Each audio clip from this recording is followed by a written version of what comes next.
శ్రీ మహాగణాధిపతయే నమః. శివాయ గురువే నమః. శ్రీమాత్రే నమః. శరదిందు వికాసమందహాసం స్ఫురదిందీవరలోచనాభిరామం అరవింద సమాన సుందరాస్యం అరవిందాసన సుందరీముపాస్మహే. సుందరి అంటే అమ్మవారు. ఎలా ఉంటుంది? అరవిరిసినటువంటి తామర పువ్వు ఏ విధంగా ఉంటుందో అంత అందంగా ఉంటుంది అమ్మవారు. ఎందుకు అంత అందం అమ్మవారి కంటే తన కృపతోటి అందరినీ తడపడం కోసం తల వంచుకుని ఇలా చూస్తూ ఉంటుందన్నమాట. అందుకు అరవిరిసిన మొహంలా ఉంటుందన్నమాట. తామర పూలా ఉంటుంది అమ్మవారు. దయకి, కృపకి, సువాసనకి, తేజస్సుకి, ఆర్ద్రతకి చిహ్నం పుష్పం. పుష్పం అందుకే చాలా సున్నితమైనది, కోమలమైనది, ఉత్కృష్టమైనది, అందమైనది, యోగ్యమైనది, అత్యధికంగా ఉన్నటువంటి లక్షణాలు కలిగింది. పుష్పం కూడా మన మనసుకి సంకేతం. మన మనసే ఒక పుష్పం అని చెప్పబడుతోంది. మనఃకమలము. దాన్ని ఎక్కడ సమర్పించాలి? అమ్మవారికే సమర్పించాలి. మళ్ళీ దాన్ని ప్రసాదంగా ఏం చేయాలి? ఆ పుష్పాన్ని మనం సిగలో ధరిస్తాం. స్త్రీలైతే సిగలో, పురుషులైతే చెవిలో. పుష్పానికి ఎంత ప్రత్యేకత ఉందన్నమాట. ఈ పుష్పం అనేది మనసుకి, మనకి, దైవానికి సారథి లాంటిది, ఒక మార్గం లాంటిది. పుష్పానికి అంతటి ఉన్నత స్థానం లభించిందనమాట ఈ ప్రకృతిలో. మరి ఇంకా ఏ ఒక్క దానికి కూడా, ఏ ఒక్క వస్తువుకి కూడా పుష్పానికి ఉన్న ప్రత్యేకత దానికి లేనే లేదు. పుష్పం మనసుకు సంకేతం. పుష్ అంటే పోషింపబడేది, పోషిస్తుంది. ఏం పోషిస్తుంది? మనని పోషిస్తుంది. సూర్యుడు రాగానే తామరపు వికసిస్తుంది. ఎందుకుని? సూర్యుడు రాకపోతే తామరపు విచ్చుకో తెలుసు. అలా తల ఉంచుకుని అలా ముడుచుకుపోయి అలా కూర్చుంటుంది. తామరపు జ్ఞానాన్ని గ్రహిస్తుంది, సూర్యుడు ఇచ్చే జ్ఞానాన్ని గ్రహిస్తుంది. మన హృదయ కమలంతో పోరుస్తున్నాం. ఎందుకుని? మనం కూడా వెలుతురు నుంచి జ్ఞానాన్ని తీసుకుంటాం. మనం జ్ఞానాన్ని గ్రహించలేదనుకోండి, అంటే సత్యమే జ్ఞానం అని చెప్పబడుతుంది ఇక్కడ. సత్యమే పరబ్రహ్మ. ఆ సత్యాన్ని గ్రహించలేదంటే మన మనసు ముడుచుకుపోయి ఉందని అర్థం అన్నమాట. పూలకి సనాతన భారతీయ సాంప్రదాయంలో ఎంతో విశిష్టత అనేది ఉన్నది. చిన్నపిల్లలు పుట్టినప్పుడు కూడా మనం ఉయ్యాలకి పూలను కడతాం, ఆశీర్వచనంగా ఇస్తాం. పుష్పమాలలు ధరిస్తుంది సువాసిని స్త్రీ. బాలికలు ధరిస్తారు, పురుషులు ధరిస్తారు, స్త్రీలు ధరిస్తారు. హిందూ సాంప్రదాయంలో, సనాతన సాంప్రదాయం అందరూ కూడా పుష్పమాలలు కంఠహారంలో వేసుకునేవాళ్ళు. ఎందుకని? ఉత్సాహం లభిస్తుంది దానివల్ల. సువాసన ఉన్నప్పుడు మన చుట్టూ దుర్గంధాలేవి కూడా చేరవు మన దగ్గరికి. సువాసనలో లక్ష్మి ఉంటుంది. లక్ష్మి అంటే ధనం ఒక్కటే కాదు, జ్ఞానం కూడా లక్ష్మే, విద్య కూడా లక్ష్మియే. ఇన్ని రకాల లక్ష్ములు మనకు లభిస్తాయన్నమాట, అష్టలక్ష్ములు. పుష్పం లేకుండా ఏ ఫలం కూడా మనకి చేతికి అందదు, ఏ పంట కూడా మనకి చేతికి రాదు. కాబట్టి పుష్పం ఎంతో ఉన్నతమైనది. ఈ మధ్య చాలామంది పువ్వులు ధరించిన వాళ్ళని ఒక చెడు మాటతోటి చాలా ప్రచారంలోకి తీసుకొచ్చారనమాట. అది చాలా బాధాకరమైన విషయం. అరే, నువ్వు హిందూగానే పుట్టావు, హిందూ దేశంలో పుట్టావు, హిందూ దేశంలో నీళ్లు తాగుతున్నావు. భారతమాత మెడలో కూడా మనం పూలమాల వేస్తాం, మన తల్లిదండ్రులకు పూలమాల వేస్తాం, వివాహంలో మనము వేసుకుంటాం, గుడికెడితే అయ్యగారు వేస్తారు, మనకి అమ్మవారి ప్రసాదంగా లభిస్తుంది అది. ఆ మాల వేసుకున్నప్పుడు మనకి తేజవంతులం అవుతాం. మనలో ఉన్నటువంటి అరిషడ్ వర్గాలు కూడా అణచబోయబడతాయి. మనకి దైవత్వం లభిస్తుంది. ఎందుకంటే ప్రసాదం కింద భావించాం ఆ పుష్పాన్ని మనం. ఇక్కడ పరమాత్మకి అర్చించినటువంటి పుష్పాన్ని అందరూ ధరించవచ్చు. వీళ్ళు వేసుకున్నారు, వాళ్ళు వేసుకోకూడదు, వీళ్ళు తాకకూడదు, వీళ్ళు దాన్ని ముట్టుకోకూడదు, వీళ్ళు పెట్టుకోకూడదు అనేటువంటి నియమ నిబంధనలు మధ్యలో చాలా వచ్చి మనుషులందరినీ గందరగోళానికి గురి చేస్తున్నాయి అన్నమాట. పరమాత్మ ప్రసాదాన్ని ఎవరైనా స్వీకరించవచ్చు, ఎవరైనా ధరించవచ్చు. ఇందులో ఎటువంటి సందేహాలకి, చర్చలకి తావే లేదు. ప్రసాదం అంటే పుష్పమే. పుష్పాన్నే ముందు ప్రసాదంగా ఇస్తారు మనకి. కానీ మన దుర్బుతులు బయలుదేరుకొచ్చి పుష్పాలను ఇంకో రకంగా వాడుతూ అదే దృష్టితో చూస్తున్నారు. అది పాపభూయిష్టం అవుతుందన్నమాట. కాబట్టి హిందూ సంఘాలన్నీ కూడా మొన్న ఆ పుష్పాన్ని ఈ విధంగా నిందించిన వాడి మీద కేసులు అవి పెట్టారు. అది నడుస్తుంది, అది పెద్ద గందరగోళం. దాని టాపిక్కి వెళ్తే ఇప్పుడు మనకి ఇది లలితాస్త్రం పూర్తి అవ్వదు కాబట్టి దాన్ని వదిలేయండి ఇంకా అక్కడితో.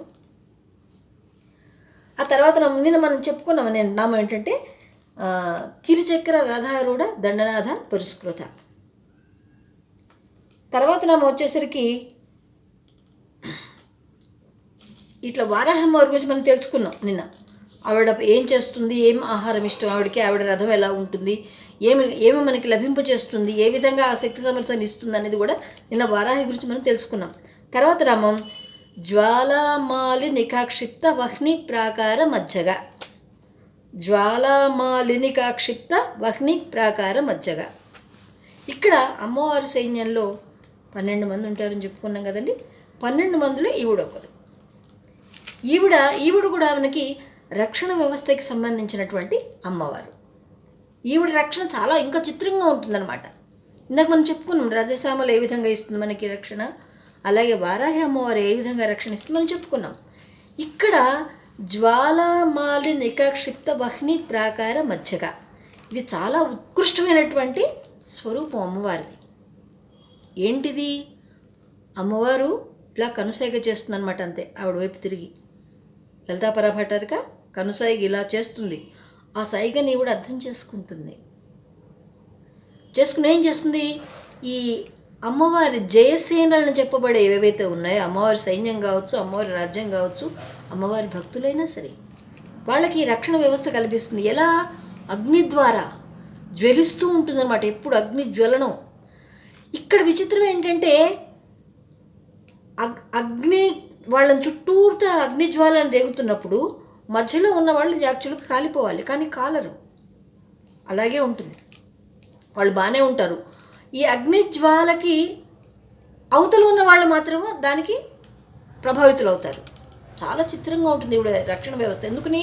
అమ్మవారు జ్వాలామాలిని రూపంలో తన భక్తుల్ని, తన సేనలని, తన దేవతా పరివారాలని తను రక్షణ కల్పిస్తుంది. వాళ్ళని టచ్ చేయదు.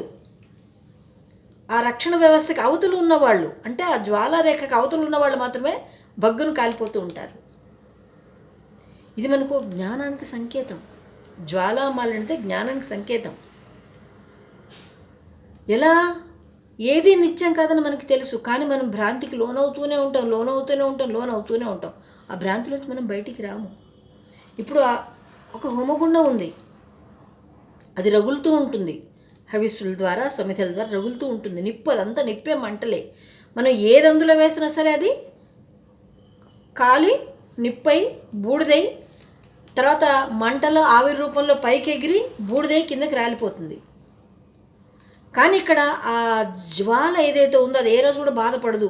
అయ్యో నాలోంచి నిప్పు జ్వాలలు ఇలా పైకి వెళ్ళిపోతున్నాయి, విస్ఫులింగాలుగా చిన్న చిన్న రవ్వలుగా పైకి వెళ్ళిపోతున్నాయి, మళ్ళీ బూడిదల చలారి కింద పడిపోతున్నాయి, అయ్యో అని బాధపడదు. ఎందుకంటే దానికి సహజం అది. మనమైనా అంతే. ఈ దేహం ఉన్నంతసేపు ఉంటాం, మనం కొట్టుకుంటాం. జీవుడు లోపల కొట్టుకుంటాడు, పోరాడతాడు, యుద్ధం చేస్తాడు, కోరికలతో రగిలిపోతూ ఉంటాడు. ఇది కావాలి, అది కావాలి, అది వద్దు, ఇది వద్దు, వీళ్ళు మంచివాళ్ళు, వీళ్ళు చెడ్డవాళ్ళు, వీళ్ళు అట్లాంటి వాళ్ళు, ఇట్లాంటి వాళ్ళు, నేను ఇట్లాంటి వాళ్ళు, వాళ్ళు ఇట్లాంటి వాళ్ళు, ఇలా లక్ష చదువుతూ ఉంటారు. అమ్మవారి సహస్రనామాన్ని ఎంత చక్కగా చదువుతారో లేదు తెలియదు, కానీ ఈ వ్యవహారిక ప్రాపంచిక వ్యవహారాలు మాత్రం బాగా క్షుణ్ణంగా పట్టేసి రోజు రిపీట్ చేస్తూ ఉంటారు క్యాసెట్లు. అజ్ఞాని లక్షణం అది. జ్ఞానం అనుకోండి, ఇదేది శాశ్వతం కాదు కదా, దీని గురించి నాకెందుకు అనుకుంటాడు. తను చేయవలసిన విధి ఏదైతుందో అది ఒక్కటే చేసి ఊరుకుంటాడు. ఫలితం గురించి పెద్దగా ఆలోచించడు, ఆపేక్షించడు దాన్ని. రమణ మహర్షిని కూడా తీసుకోవచ్చు మనకు ఉదాహరణ, ఈజీగా అర్థమైపోతుంది. తనకి అంతంత పెద్ద గాయాలు, ఆపరేషన్లు అవుతున్నా సరే ఈ దేహం నాది కాదు అని కూర్చున్నాడు. అలాగే నేను వేరు, ఈ దేహం వేరు, దేహం నాది ఎప్పటికీ కాదు, నేను అనేది నేను విడిగా ఉన్నాను, ఎప్పుడైనా సరే నేను పైకి వెళ్ళిపోవాల్సిన వాడినే. ఎందుకని?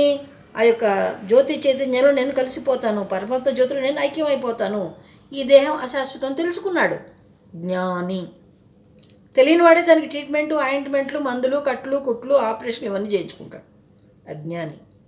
ఈ దేహం బాగుండాలి, ఈ ఇల్లు బాగుండాలి, ఈ కూర బాగుండాలి, ఈ పప్పు బాగుండాలి, ఇది హెయిర్ స్టైల్ బాగుండాలి, ఈ వస్త్రం బాగుండాలి, ఇలా రకరకాల బాగుండాలి వ్యామోహాలతోటి ముడిపెట్టేసుకుంటాడనమాట అజ్ఞాని.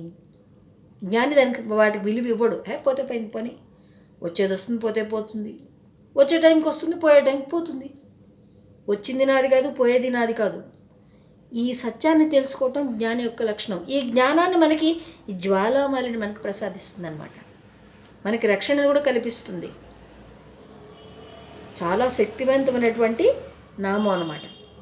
ఈ అమ్మవారిని కనుక సాధన చేసినట్టయితే మనకి రక్షణ కల్పించి ఆ జ్వాల యొక్క చుట్టూత జ్వాలలు వేస్తున్నా సరే మన మధ్యలో ఉంటే మనకి చల్లగానే ఉంటుందిట ఆవిడ అనుగ్రహం లభిస్తే.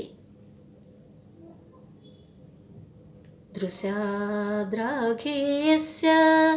దరదళిత నీలోత్పలరుచ దవీయాంసం దీనం స్నపయ కృపయా మామపి శివే అనేనాయం ధన్యో భవతి నచితేహ నిర్యతే వనే వా హర్మే వా సమకర నిపాతో హిమకర. అమ్మవారికి తేడా ఏముందండి? భక్తులను చల్లగా చూస్తుంది. వెన్నెలు ఏ విధంగా అన్నిటి మీద ప్రసరిస్తుందో, మేడల మీద, పూరి గుడిసెలో, మురుక్కాలలో, నదిలో, సముద్రంలో, భూమి మీద, పంటల మీద, సకల జీవరాశుల మీద ఏ విధంగా వెన్నెల సమంగా వెదజల్లబడుతుందో అమ్మవారి దయ కూడా భక్తులందరి మీద సమంగా వెదజల్లబడుతుంది. వాడు చుట్టూతో మంటల్లో కూర్చున్న సరే కూడా హాయిగా చల్లగా హాయిగా ఉంటాడు అనమాట. మన జరిగిన కుంభమేళలో అట్లాంటి వాళ్ళని కూడా మనం చూసాం. అమ్మవారి దయకుంటే జ్వాలామాలిని యొక్క ఉపాసన అనమాట. ఈ అమ్మవారి మనకి రాజస్థాన్లో కూడా ఉంది. ఇడానమాత. ఇడానమాత తన చుట్టూ ఉన్నటువంటి వస్తు సంప్రదాయాలన్నింటినీ కాల్చేస్తుంది అమ్మవారు. తనకి పూజకు సంబంధించినవి ఏవైతే ఉంటాయో, ఆవిడ మడి వస్త్రాలు కానీ, ఆవిడ పట్టు చీరలు కానీ, ఆవిడ పసుపు కుంకాలు కానీ, ఆవిడ పూలు కానీ అవన్నీ కాలకుండా అలాగే ఉంటాయి. మిగతావన్నీ కూడా కాలిపోతాయి. చుట్టూతో ఉన్నవన్నీ కూడా పెద్ద పెద్ద మంటలు వచ్చేస్తాయి. ఇడానమాత అక్కడుంది. రాజస్థాన్లో ఇడానమాత రూపంలో అక్కడ ఉందన్నమాట. ఇక్కడ మన భక్తులు కూడా అంతే. ఆవిడ మనం వేడుకున్నాం, మనకేం వేడి సెగ తగలవు. కాలం చుట్టూతో ఉన్నవన్నీ పోతాయి. అంటే మన అజ్ఞానాలన్నీ కూడా కాలిపోతాయి, పటాపంచలైపోతాయి. మన పాపాలన్నీ కూడా కాలిపోతాయి. ఈ నామాన్ని కనుక సాధన చేస్తే, కరెక్ట్గా అర్థం చేసుకుంటే ఏ పాపం కూడా మనం చెయ్యం. పాపం చేయడానికి జంకు మొదలవుతుంది మనలో. జ్వాలామాలి నికాక్షిప్త వహ్ని ప్రాకార మధ్యగా. ఎంత చాలా అద్భుతమైనటువంటి నామం అన్నమాట. మనకి సుఖదుఖాలకు ఉన్నటువంటి భేదాన్ని తెలియజేస్తుంది అమ్మవారు. అంటే మన మనసుకి అంటదు. నేను ఉన్నాను కాబట్టే కదా నాకు దుఃఖం ఇవాళ రోజున, సుఖం ఈ రోజున, బాధ ఈ రోజున, సంతోషం ఈ రోజున, ఏడుపు ఈ రోజున, నవ్వు ఈ రోజున, ఆకలి ఈ రోజున, కడుపు నిండటం ఈ రోజున, తృప్తి అసంతృప్తి అన్నీ ఇప్పుడు నేను ఉన్నాను కాబట్టే కదా. నేను అనేది నేను వెళ్ళిపోయాను అనుకో, ఏముంటుంది ఇక్కడ? ఏముండదు. ఆకలి లేదు, సుఖం లేదు, దుఃఖం లేదు, నష్టం లేదు, శాంతి లేదు, ప్రేమ లేదు, దౌర్భాగ్యం లేదు, ఏమీ లేవు. నేను అనేది అర్థమయ్యేలా చేసేటువంటి చాలా జ్ఞానమైనటువంటి శక్తి స్వరూపం ఈ అమ్మవారు. జ్వాలామాలి నికాక్షిప్త వహ్ని ప్రాకార మధ్యగా. ఇంత ఉత్కృష్టమైనటువంటి నామం అన్నమాట. అమ్మవారు జ్వలిస్తూనే మనకి ఆహ్లాదాన్ని, చల్లదాన్ని ఇచ్చేటువంటి శక్తి స్వరూపిణి. ఇది అమ్మవారి పరివారంలో ఉన్నటువంటి ఒక అమ్మవారు. అమ్మవారికి నమస్కారం పెట్టుకుందాం. జై హింద్, మేరా భారత్ మహాన్.